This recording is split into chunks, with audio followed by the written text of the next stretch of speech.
Hello नमस्कार, जय हिंद साथियों। तो स्वागत है आपका CCS कंडक्ट रूल 1964 के लेक्चर 3 में। इसके पहले हमने 2 लेक्चरों को कंप्लीट कर लिया है, जिसमें हमने ट्रिक्स के माध्यम से उनके नियमों को भी याद कर लिया है। अगर आपने वो वीडियोज़ नहीं देखे हैं तो पहले जाकर आप वो वीडियोज़ को देख लीजिए। मैं आपको बता दूं कि जो ये रूल्स हैं यह आपको पेपर 1 और पेपर 2 दोनों में काम आने वाले हैं। और इसके लिए मैं आपको एक चीज़ और बता दूं कि आप जो LDC, UDC, section officer, assistant और भी कई जो पद स्वीकृत किए गए हैं, उन सारे पदों पर आपको ये जो मैं एक्ट पढ़ा रहा हूँ आपके लिए काम आने वाले हैं। और मैं एक चीज़ और आपके लिए बता दूं, अब आपकी जो क्लास होगी वह आपकी शाम को अपलोड कर दी जाएगी, मतलब 5:30 से 6 के बीच में आपकी क्लास को अपलोड कर दिया जाएगा। तो आप डेली शाम को हमारी क्लास को अब देख सकते हैं। टाइम आपका 5:30 से 6 के बीच रहेगा। तो चलिए शुरू करते हैं आज की क्लास। तो हम पढ़ रहे थे CCS कंडक्ट रूल 1964 और उसमें हमने नियम 7 तक देख लिए थे। आज हमको नियम 8 से स्टार्ट करना है। एक बार जितना हमने 2 दिनों में पढ़ा है उसके एक बार रिकॉल करेंगे, उसके बाद फिर हम आगे के नियम 8 से अपना जारी रखेंगे। तो देखते हैं कि नियम 1 में हमने क्या देखा था। तो नियम 1 में हमने क्या देखा था, संक्षिप्त नाम, प्रारंभ और लागू करना। मैंने आपको बताया था कि इसमें कुल कितने नियम हैं। तो कुल इसमें 25 नियम हैं। अगर आपसे नोटिफाइड पूछे तो N से नोटिफाइड और N से नवंबर, तो 30 नवंबर 1964। और आपसे पूछे कि गजट में प्रकाशित कब हुआ है, तो 12 दिसंबर 1964। गजट से आप ऐसा याद रख लो कि गजट मतलब आप रख लो गजक। क्या रख लो? गजक। और गजक कब खाई जाती है? ठंड के मौसम में ही खाई जाती है। तो नवंबर के बाद दिसंबर, दिसंबर में ही अच्छी ठंड होती है ना। तो 12 दिसंबर 1964। ठीक है। इसके बाद हमने क्या देखा था, इसमें हमने देखा था कि किन किन कर्मचारियों पर लागू होगा। तो मैंने आपको बताया था जो केंद्र के कर्मचारी होंगे उन पर लागू होगा, और जो रक्षा में जो सिविलियन के पद पर नियुक्त हैं कर्मचारी, उन पर यह नियम लागू होने वाला है। किन पर लागू नहीं होगा हमने इसको भी देखा था। तो आपके जो रेलवे में कर्मचारी उन पर नहीं लागू होगा, जो अखिल भारतीय सेवाओं में जो सदस्य हैं उन पर लागू नहीं होगा, और राष्ट्रपति अगर किसी आदेश या निर्देश से बोल देता है कि यह नियम उस धारक पर लागू नहीं होना है तो उस पर भी लागू नहीं होगा। फिर हमने नियम 2 देखा था। तो नियम 2 में हमने परिभाषाएं देखी थी। क्या देखी थी? परिभाषाएं देखी थी। हमने सरकार का मतलब देखा था कि सरकार का मतलब केंद्र सरकार है। सरकारी सेवक हम पहले देख चुके हैं कि क्या क्या इसमें होंगे, है ना। परिवार के सदस्य भी हमने देखा था कि परिवार के सदस्य में कौन कौन होगा। तो कौन कौन होगा? परिवार में पति पत्नी होंगे, उनके पुत्र पुत्री, सौतेला पुत्र सौतेला पुत्री। अगर यह पूर्णतः आश्रित हैं तो इनको शामिल किया जाएगा। किनको? पुत्र पुत्री अथवा सौतेला पुत्र या सौतेला पुत्री अगर पूर्णतः क्या है, आश्रित हैं सरकारी कर्मचारी पर, तो परिवार में शामिल किए जाएंगे। इसके अलावा भी अगर विवाह से संबंधित, अगर विवाह संबंध के माध्यम से जुड़े हैं या रक्त संबंध के माध्यम से जुड़े हैं, उनको भी इसमें शामिल किया जाएगा। लेकिन शर्त क्या है कि पूर्णतः आश्रित होना चाहिए। ठीक है, हमने परिवार भी देख लिया था। नियम 3 में हमने सामान्य की जर्नल की बात की थी, और जो नियम 3 का जो सब क्लॉज 1 है उसमें हमने 21 सामान्य आचरण के नियम पढ़े थे। मैंने आपको बताया था कि उसमें आपको शुरू के 3 याद रखने हैं। उसकी मैंने ट्रिक भी बताई थी, IDU, integrity, duty and last था इसका थर्ड क्या था, अनबिकमिंग। तीनों आपको लाइन से इसके याद होने चाहिए। और क्या देखा था, जो 21 इसमें नियम है उसमें से 4 से लेके 21 आपके बाद में जोड़े गए हैं। कब जोड़े गए हैं? 2014 में जोड़े गए हैं। कब जोड़े गए हैं? 2014 में इसको जोड़ा गया है। बाकी आप पढ़ लेना इनको। फिर हमने क्या देखा था, इसका सब क्लॉज 2 भी देखा था, उसमें ऐसा कुछ नहीं था। फिर हमने इसका नियम 3 का का देखा था। का में क्या देखा था? तत्परता, शिष्टाचार देखा था। खा में क्या देखा था? खा में हमने सरकार की नीतियों का पालन करना देखा था। और गा में क्या देखा था? जो महिलाएं, कामकाज महिलाएं हैं, उनके लैंगिक उत्पीड़न पर प्रतिबंध लगे, इन संबंधी प्रावधानों को हमने देखा था। फिर हमने यौन उत्पीड़न को भी समझा था कि प्रत्यक्ष अप्रत्यक्ष रूप से किसको शामिल किया जाएगा यौन उत्पीड़न में। उसके अलावा भी कुछ और कंडीशंस थी, उनको भी हमने देखा था, जिसकी हमने ट्रिक क्या बनाई थी, PDFIH। आई थिंक आपको याद आ गया होगा। कार्यस्थल भी देखा था कि कार्यस्थल में क्या क्या चीज़ें शामिल की गई हैं, तो इसकी भी हमने ट्रिक बनाई थी, क्या, SHOT, शॉर्ट, है ना। इसको बाकी आप इसको नई वीडियो देखा है अगर आपने, तो पहले आप पहले के 2 लेक्चर देख लेना, लेक्चर 1 और लेक्चर 2, फिर आप लेक्चर 3 को जारी रखना। फिर हमने क्या देखा था, नियम 4 ट्रिक क्या बनाई थी कि 4 रिलेटिव्स होते हैं, है ना, सरकारी कर्मचारियों के निकट संबंधियों की कंपनी या फार्मों में नियुक्ति। हमने इसको बहुत अच्छे से, बहुत सरल तरीके से हमने इसको समझ लिया था, है ना। इसको हम फिर से नहीं देखेंगे। इसमें नियम 5 में क्या देखा था, राजनीति और चुनाव में भाग लेना। ट्रिक क्या बनाई थी, जब राजनेता लोग चुनाव के लिए वोट मांगने आते हैं तो हाथ जोड़ते हैं, एक हाथ में पांच उंगलियां होती हैं, है ना। तो इसको आप ऐसा याद रख लेना। नियम 6 में सरकारी कर्मचारी को संस्थाओं का सदस्य बनाना, है ना। कितने सदस्य होंगे, 6 सदस्य होंगे, इसको ऐसा याद रख लो। नियम 7 का क्या देखा था हमने, प्रदर्शन और हड़तालें देखी थी कि हड़ताल और प्रदर्शन कैसे करते लोग, अकेले तो बैठ के कर नहीं लेंगे, साथ में ही करेंगे, है ना। तो 7 इसका हो जाएगा। अब हमको आज से पढ़ना है नियम 8। जितना भी तक हमने पढ़ लिया था उतना हमने रिकॉल भी कर लिया है। अब हम आज से नियम 8 पढ़ेंगे और एकदम बेहतरीन तरीके से भी इसको समझेंगे। और अगर अभी तक आपने हमारे चैनल को सब्सक्राइब नहीं किया है तो प्लीज़ आप कर लीजिए, क्योंकि आगे आपको और भी ऐसे नए टॉपिक्स की मज़ेदार वीडियो आने वाली हैं। तो चलिए नियम 8 देखते हैं। तो नियम 8 में बोला गया है रेडियो या प्रेस से संबंध। किससे, रेडियो या प्रेस से संबंध। अब इसमें लिखा है कोई भी सरकारी कर्मचारी सरकार की, क्या लिखा है, सरकार की, मतलब जो भी गवर्नमेंट एम्प्लॉय होगा वो सरकार की। अब 3 इसमें सब पॉइंट हैं, देखते हैं।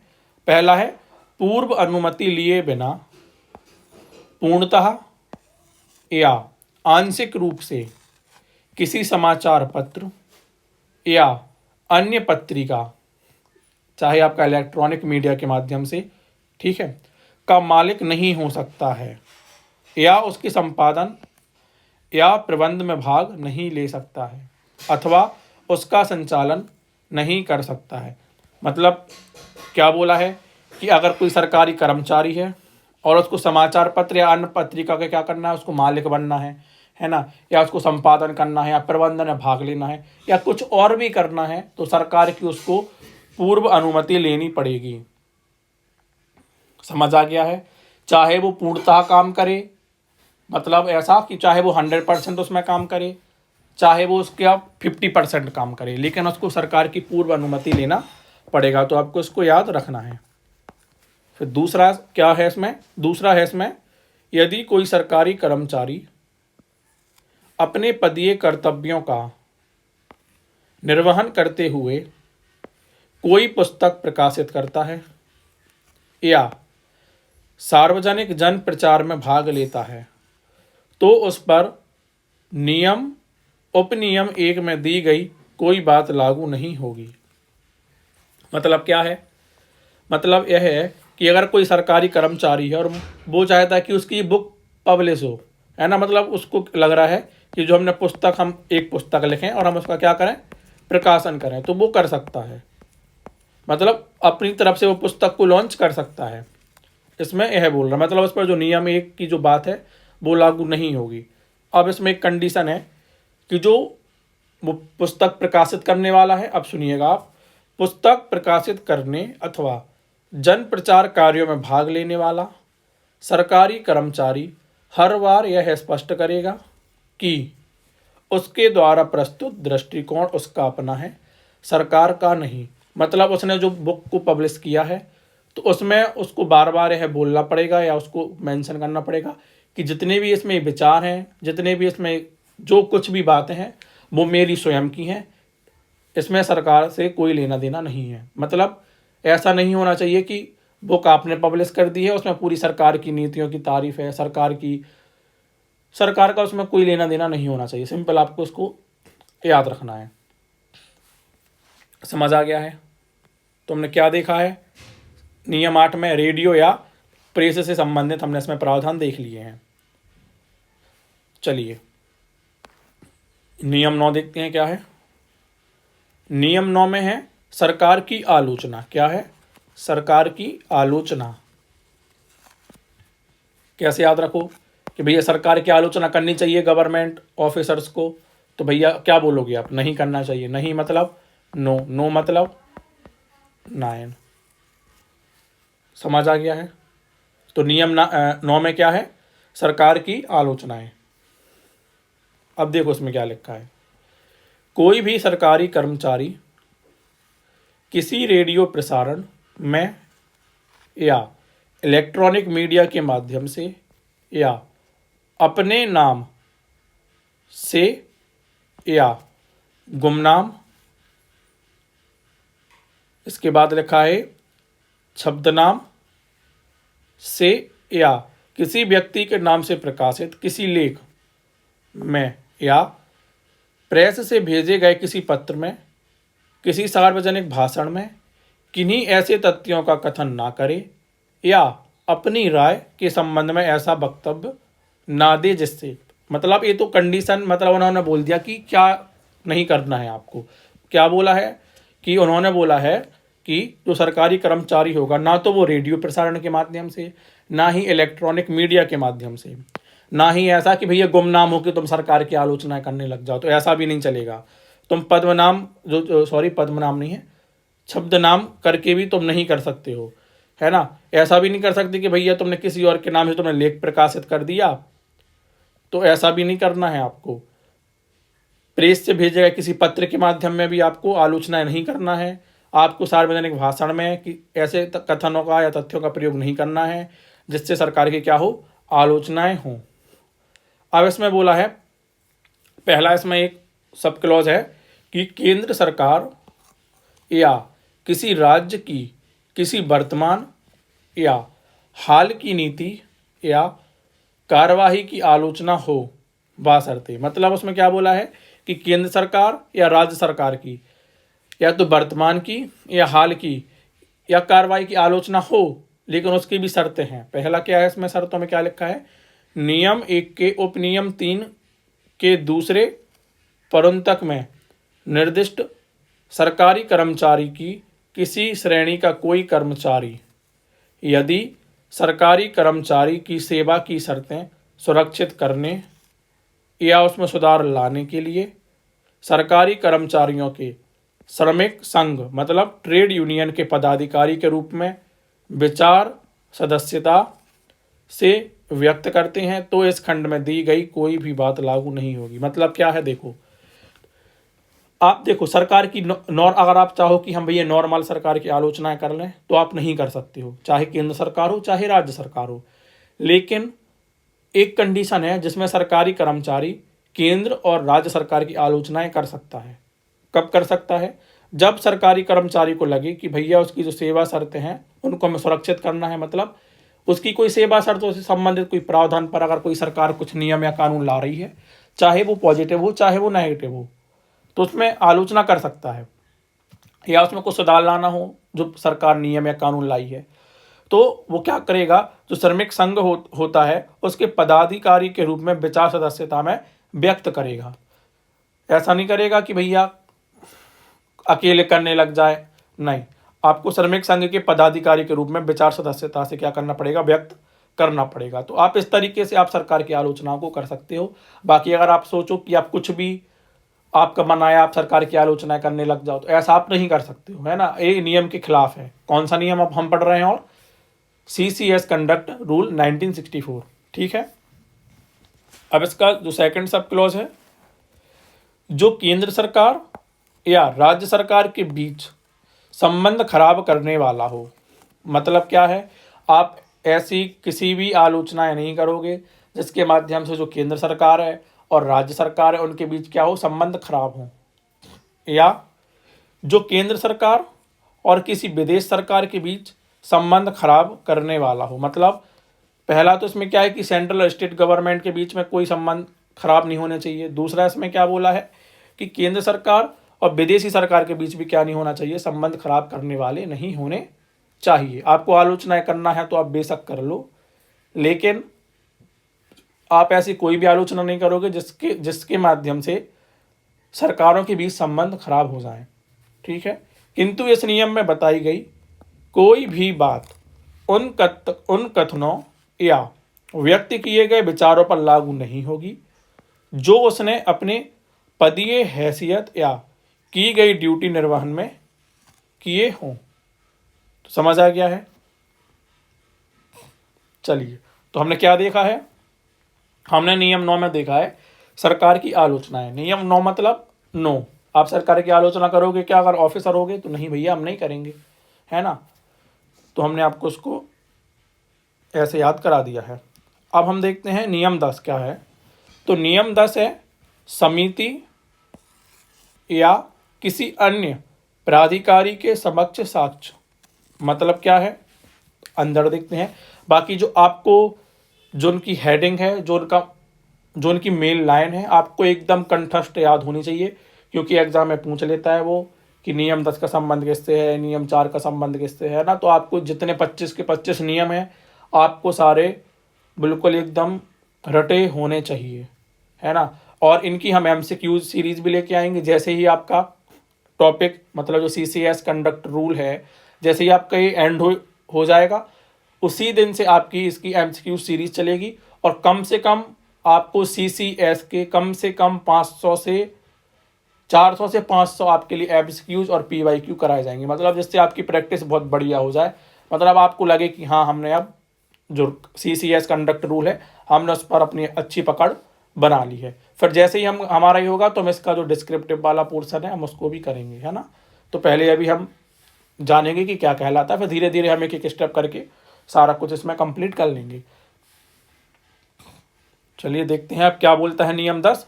तो इसमें पहली बात लिखी है कि कोई भी सरकारी सेवक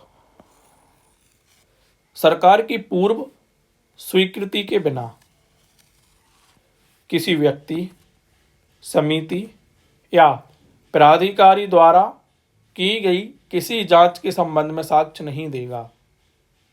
क्या बोला है, सिंपल सा इसमें बोला गया है कि अगर कोई सरकारी सेवक है, सपोज करना कि ये सरकारी सेवक है, ठीक है, सरकारी सेवक है। अब उसने क्या बोला है कि सरकार की पूर्व स्वीकृति के बिना, मतलब ये सरकार की पूर्व स्वीकृति के बिना, मतलब इसको पहले सरकार की स्वीकृति लेनी पड़ेगी, उसके बाद ही क्या करेगा, यह साक्ष्य देगा। अगर इसने सरकार की अनुमति नहीं ली है तो वह ना तो किसी व्यक्ति को, ना ही किसी समिति को और ना ही किसी प्राधिकारी को क्या देगा, जांच के संबंध में साक्ष्य देगा।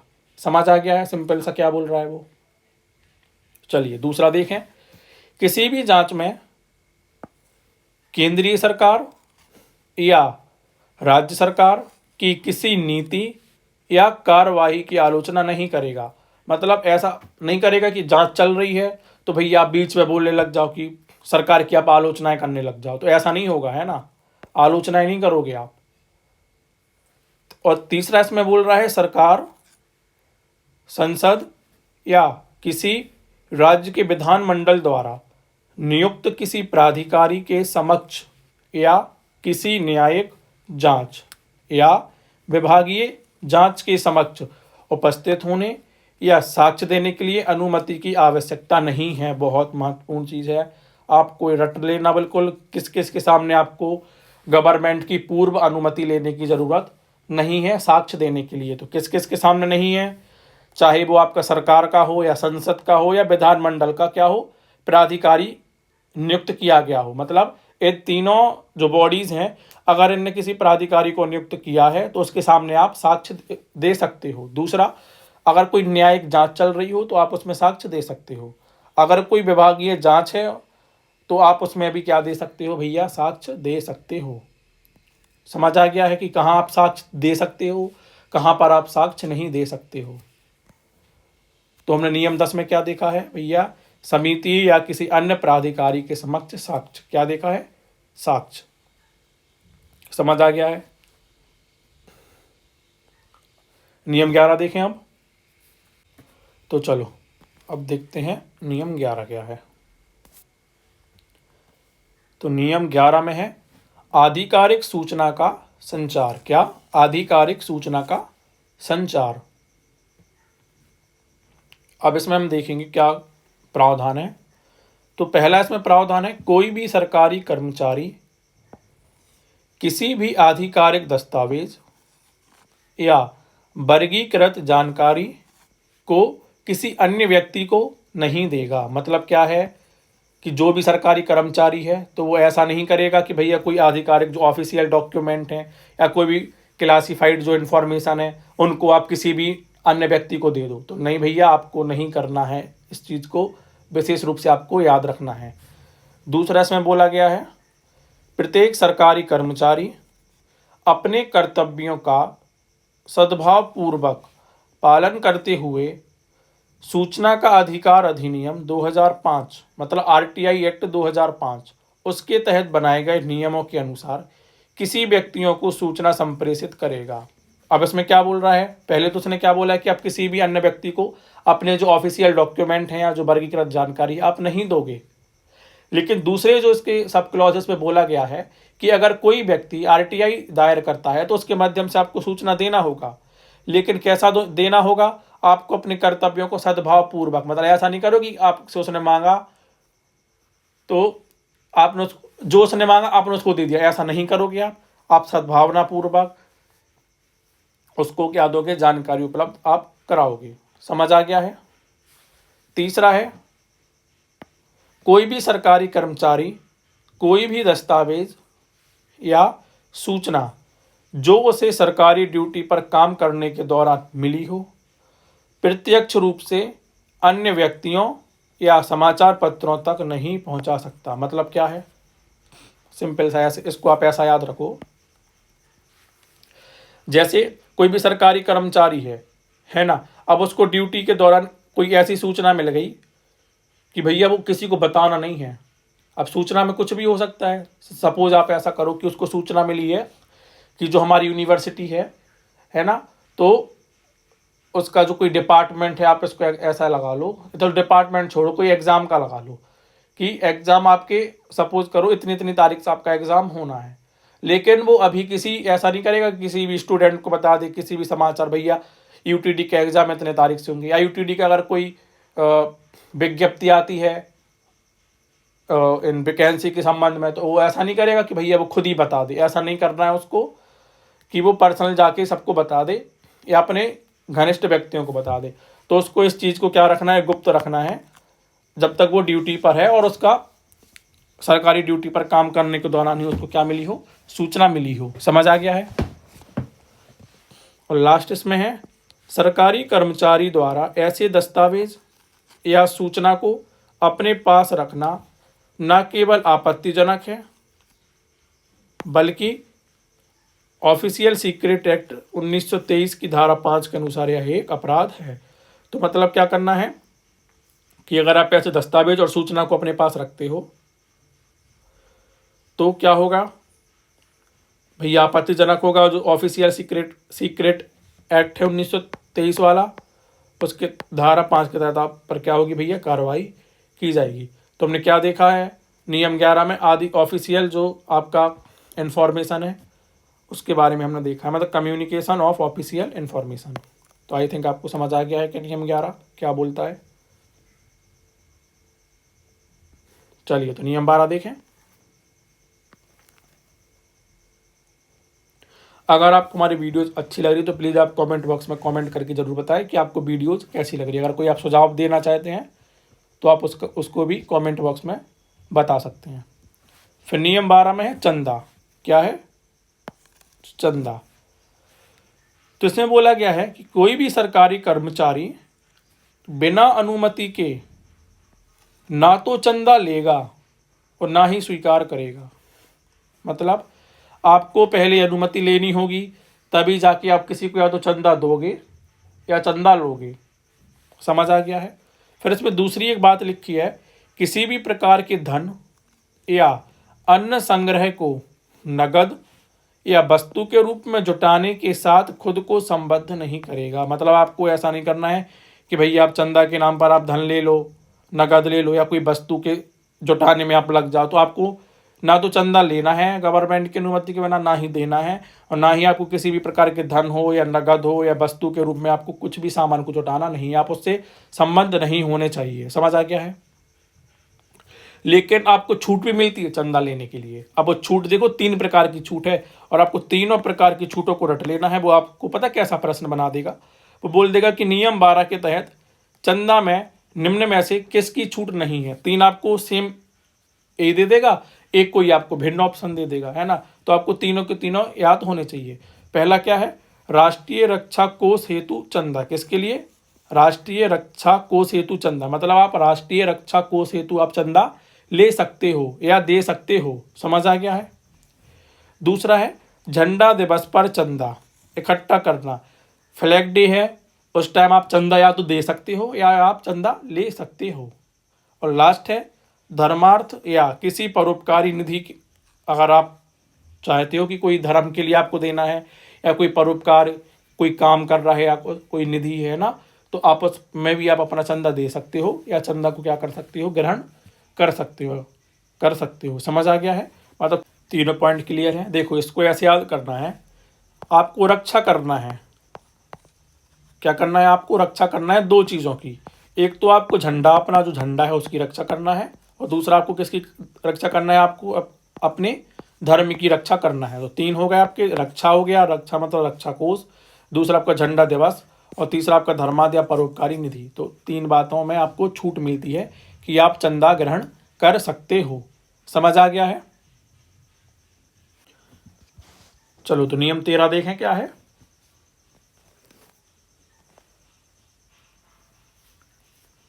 नियम 13 है उपहार या गिफ्ट। क्या है, उपहार या गिफ्ट्स।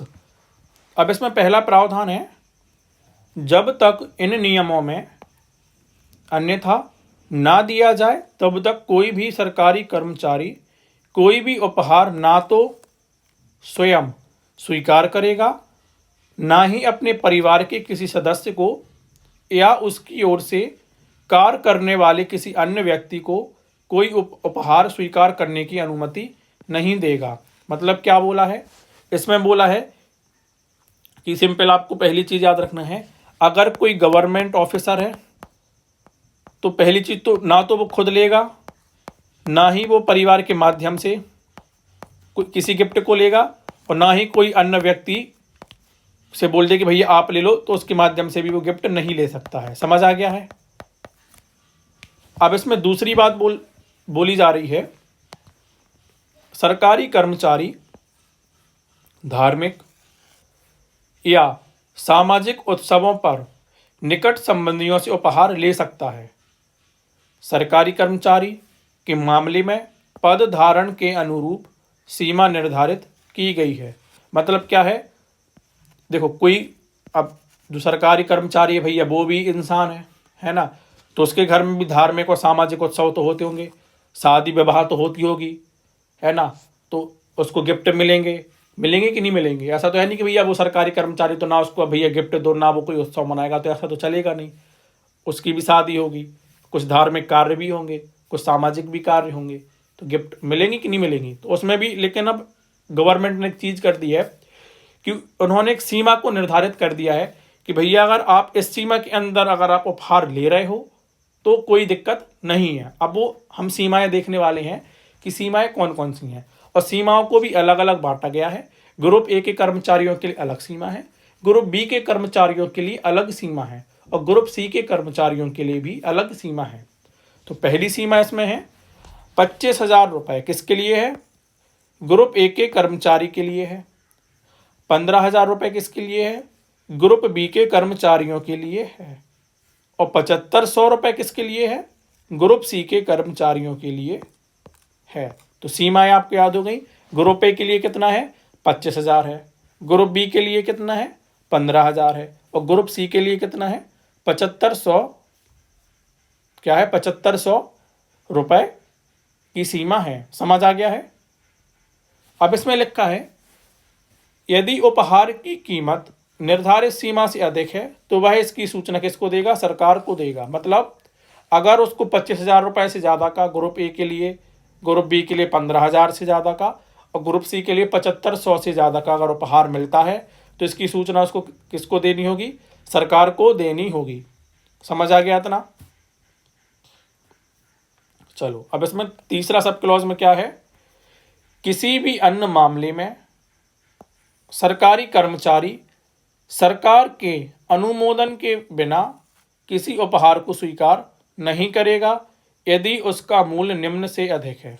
देखो जो हमने ऊपर के जो सीमाएं देखी थी वो हमने धार्मिक और सामाजिक उत्सव के आधार पर देखी थी, लेकिन कुछ और अन्य अगर आपको किसी और अन्य कारण से अगर आपको उपहार मिलता है तो उसकी भी सीमा निर्धारित की गई है। अब वो हम देखते हैं कि कौन कौन सी है। पहला इसमें 5,000 रुपये ग्रुप ए और बी के लिए है। कितना है? 5,000 रुपये ग्रुप ए और बी के लिए इसमें बोला गया है। और दूसरा इसमें बोला गया है 2,000 रुपये ग्रुप सी के लिए। मतलब अगर वो किसी और अन्य कारण से उपहार लेता है और उसकी सीमा 5,000 रुपये ग्रुप ए बी के लिए और 2,000 रुपये ग्रुप सी के लिए से ज़्यादा की अगर होती है तो भैया उसको सरकार से क्या लेना पड़ेगा? अनुमोदन लेना पड़ेगा। क्या लेना पड़ेगा? अनुमोदन लेना पड़ेगा। समझ आ गया है इतना? अब देखते हैं सब क्लॉज 4 इसमें क्या है। सरकारी कर्मचारी विदेशी प्रतिनिधियों से उपहार स्वीकार कर सकता है। पहली चीज तो आपको क्या याद रखना है कि विदेशी प्रतिनिधियां होंगे जो उनसे उपहार वो ले तो सकता है, किंतु एक बार प्राप्त किए गए ऐसे उपहारों का बाजार मूल्य 1,000 रुपये से अधिक ना हो। मतलब कैसा है कि कोई विदेश का प्रतिनिधि है और उसने उसको क्या दिया भैया? गिफ्ट दिया। तो एक बार में जो एक गिफ्ट है, एक बार में एक गिफ्ट का जो मूल्य होगा वो 1,000 रुपये से ज़्यादा का नहीं होना चाहिए। समझ आ गया है क्या बोल रहा है वो? अब 5वां इसमें है, सरकारी कर्मचारी ऐसी किसी विदेशी फर्म से कोई उपहार स्वीकार नहीं करेगा जिसके साथ भारत सरकार संविदा तय कर रही हो या जिससे उसके कार्यकाली संबंध होने की संभावना हो। मतलब उनसे स्वीकार नहीं करेगा विदेशी फर्मों से जिनके साथ अभी तक या तो कॉन्ट्रैक्ट हुआ नहीं है या होने की संभावना है। मतलब अगर हो जाएगा तो आप ले सकते हो, लेकिन अभी तक अगर कोई कॉन्ट्रैक्ट हुआ नहीं है तो भैया आप उनसे उपहार भी नहीं ले सकते हो। इतना समझ आ गया है? इतना समझ आ गया है? चलिए अगला देख रहे हैं क्या है। नियम 13A जिसमें आपके दहेज के बारे में प्रावधान दिया गया है, डाउरी के बारे में प्रावधान दिया गया है। नियम 13A पहला इसमें है कोई सरकारी कर्मचारी नहीं करेगा। क्या नहीं करेगा? देखते हैं। पहला है दहेज देना या लेना। मतलब ना तो वो दहेज देगा और ना ही दहेज को लेगा। याद रखना है भैया आप लोगों को, सरकारी कर्मचारी बनने वाले हो, है ना? तो ना तो आपको दहेज लेना है ना ही आपको दहेज देना है। और दूसरा क्या है, किसी वर या वधू के माता पिता या अभिभावक से प्रत्यक्ष या अप्रत्यक्ष रूप से दहेज की मांग करना। ऐसा नहीं करोगे आप कि भैया आप उनके माता पिता से या उनका कोई भी अभिभावक है तो आप प्रत्यक्ष रूप से भैया दहेज की मांग करने लग जाओ कि हमको तो 20 लाख रुपए चाहिए तब हम शादी करेंगे, है ना? और ना ही आप प्रत्यक्ष रूप से कि दूसरों के माध्यम से आप बुलवा दो कि भैया 20 लाख रुपए लगेंगे तब हम अपने भतीजे का ब्याह मतलब शादी कराएंगे। तो ऐसा भी नहीं होगा, है ना? ना प्रत्यक्ष रूप से ना अप्रत्यक्ष रूप से आपको दहेज ना लेना है ना देना है ना मांग करना, कुछ भी नहीं करना है आपको। दहेज शब्द का वही अर्थ है जो दहेज निषेध अधिनियम 1961 में है। तो सिंपल आपका नियम 13 आई थिंक आपको समझ आ गया होगा। एक बार आज हमने जितना पढ़ा है हम ऊपर से एक बार देख ले रहे हैं कि हमने आज क्या क्या पढ़ लिया है। तो आज हमने क्या देखा था? तो आज हमने नियम 8 से देखा था कि नियम 8 में क्या था, रेडियो या प्रेस से संबंधित प्रावधान देखे हैं हमने। नियम 9 में क्या देखा है, सरकार की आलोचना देखा है। नियम 10 में क्या देखा है, समिति या किसी अन्य प्राधिकारी के समक्ष साक्ष्य।